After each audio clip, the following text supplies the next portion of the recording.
After grilling for over 2 decades, here's the truth. You never stop learning. There are levels to this grilling game, and the more you grill, the more you realize how much you still have to sharpen. So if you're just getting started or you're ready to level up, these are the 5 commandments every backyard griller needs to know. Let's start with the hardest truth. Grilling doesn't begin with gear. Let me say that one more time. Grilling doesn't begin with gear. It begins with you. I've seen folks drop thousands on a new setup hoping it'll fix their results. But no grill, no matter the price tag, can replace real skills. Even a $30 kettle can turn out incredible food if your fire control, timing, and discipline are all dialed in.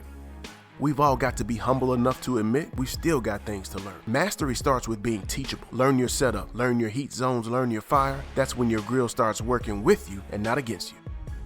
Most people wait until the fire flares up or dies out to take action, but by then it's too late. Great grillers built the fire before the food hits the grate. Your setup is your foundation. Get that part right and everything else falls into place.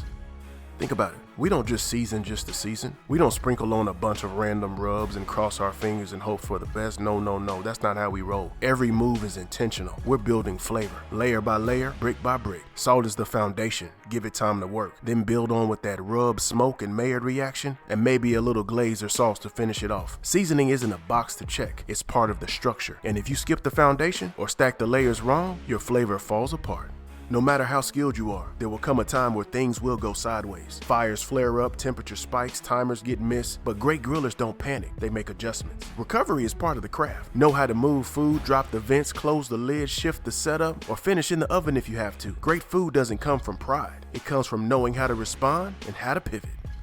There's nothing wrong with gadgets. They can help, but if you want to take your grilling game to the next level, you've got to develop your instincts. A timer can't see what your food looks like. It doesn't know how your grill really is. You've got to tune in, listen for the sizzle, watch for the color, feel the heat, that smell, that smoke. That's your grill talking to you. Your grill is always sending signals. You just got to learn how to pay attention. Grilling isn't just about what you cook, it's about how you cook. And more than that, it's about the person you become on the grill. If you can master these 5 commandments, you'll stop guessing, start trusting your process, and grill with real confidence. And if you want tools to help you level up, check out our starter grilling guides. We built them to take this deeper and help you go to the next level. The link is in the description. Now we want to hear from you. If you had a 6th commandment, what would it be? Drop yours in the comments below. Let's talk about it. Be sure to hit that like button, hit that subscribe button, and leave us a comment. We'd love to hear from you. Until next time, grill boldly, serve proudly, and enjoy the process. A big thank you to all our channel members. Your support means the world and helps us keep the content going strong. If you want to be part of the crew and support what we're building, check out our channel memberships below.